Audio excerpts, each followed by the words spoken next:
Omniscience, {.~.MNENs), mainly in religion, is the capacity to know everything that there is to know. In particular, Hinduism and the Abrahamic religions believe that there is a divine being who is omniscient. An omniscient point of view, in writing, is to know everything that can be known about a character, including past history, thoughts, feelings, etc. In Latin, omnis means all, and science means knowing. Definitions. There is a distinction between inherent omniscience, the ability to know anything that one chooses to know and can be known; total omniscience, actually knowing everything that can be known. Some modern Christian theologians argue that God's omniscience is inherent rather than total, and that God chooses to limit his omniscience in order to preserve the free will and dignity of his creatures. John Calvin, among other theologians of the 16th century, comfortable with the definition of God as being omniscient in the total sense,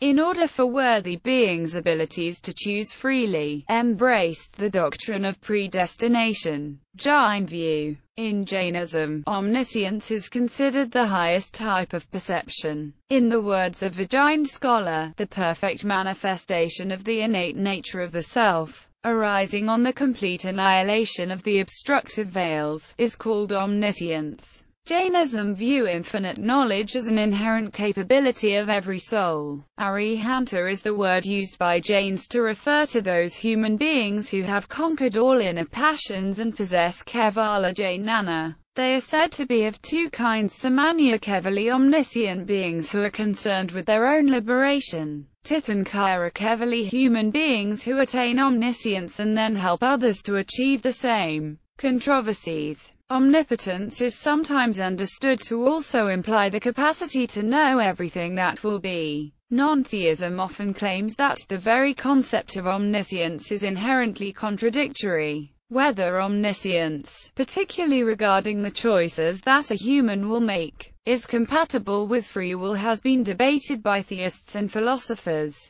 The argument that divine foreknowledge is not compatible with free will is known as theological fatalism. Generally, if humans are truly free to choose between different alternatives, it is very difficult to understand how God could know what this choice will be. God created knowledge. Some theists argue that God created all knowledge and has ready access thereto. This statement invokes a circular time contradiction. Presupposing the existence of God, before knowledge existed, there was no knowledge at all, which means that God was unable to possess knowledge prior to its creation. Alternately, if knowledge was not a creation, but merely existed in God's mind for all time, there would be no contradiction. In Thomistic thought, which holds God to exist outside of time due to his ability to perceive everything at once, everything which God knows in his mind already exists. Hence, God would know of nothing that was not in existence, and God would also know everything that was in existence.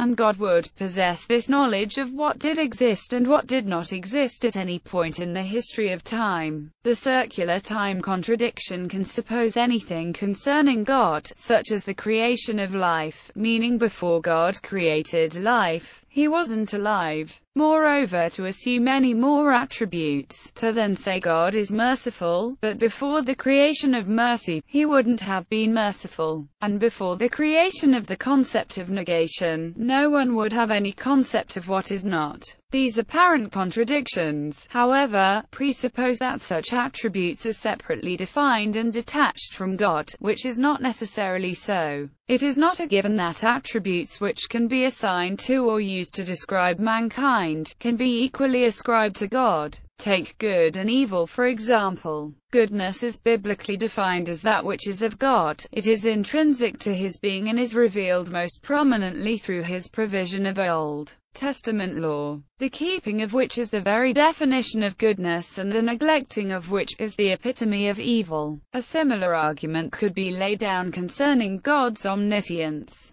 It even eludes the idea a lot more even to assume the concept of nothing, or negation was created. Therefore it is seemingly impossible to conceive such a notion where it draws down to a paradox. assuming that the creator and creation is separate, and not the same one thing, or process. That it is of this or that notion, instead of a this and that idea. To assume that knowledge in Plato's sense is described to be a belief that's true, it then means that, before everything came into being, it was all to be conceived as total imagination by God until the set of truth. One verse, God created man in his own image, states that God imagined the form of humans, taking image as a root word for imagine, mistakenly understood as man to look like God. This verse from Genesis chapter 1 is in the Hebrew scriptures. The word image is translated from two Hebrew words, demuth, likeness or similitude, and tselem, an obscure word which translates as image or idol. It is difficult, therefore, to make a case for the author's reading of this verse to mean God imagined the form of humans.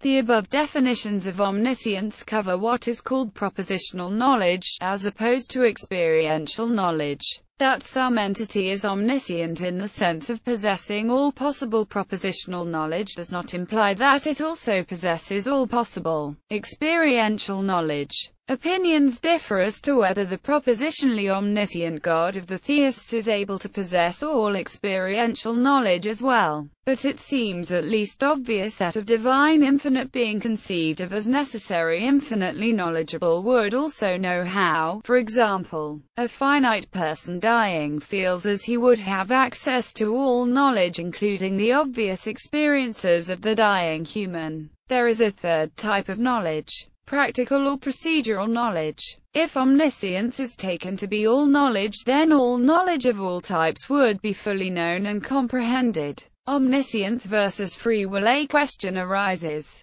An omniscient entity knows everything, even about its own decisions in the future. Does it therefore forbid any free will to that entity? William Lane Craig states that the question subdivides into two. C. Determinism, free will. An argument from free will. Non-theological uses. The field of literary analysis and criticism can discuss omniscience in the point of view of a narrator. An omniscient narrator, almost always a third-person narrator, can reveal insights into characters and settings that would not be otherwise apparent from the events of the story, and which no single character could be aware of. A collection of surveillance techniques which together contribute to much disparate knowledge about the movements, actions, conversation, appearance, etc. of an individual is sometimes called omniscient technology. The word omniscient characterizes a fictional character in the Devon Townsend album Ziltoid the Omniscient. Omniscience in Buddhist India. The topic of omniscience has been much debated in various Indian traditions, but no more so than by the Buddhists. After Dharmakirti's excursions into the subject of what constitutes a valid cognition, Antarikshita and his student Kamalasila thoroughly investigated the subject in the Tapvasamgraha and its commentary the Panjika. The arguments in the text can be broadly grouped into four sections. The refutation that cognitions, either perceived, inferred, or otherwise, can be used to refute omniscience. A demonstration of the possibility of omniscience through apprehending the selfless universal nature of all knowables, by examining what it means to be ignorant and the nature of mind and awareness. A demonstration of the total omniscience where all individual characteristics are available to the omniscient being. The specific demonstration of Shakyamuni Buddha's non-exclusive omniscience.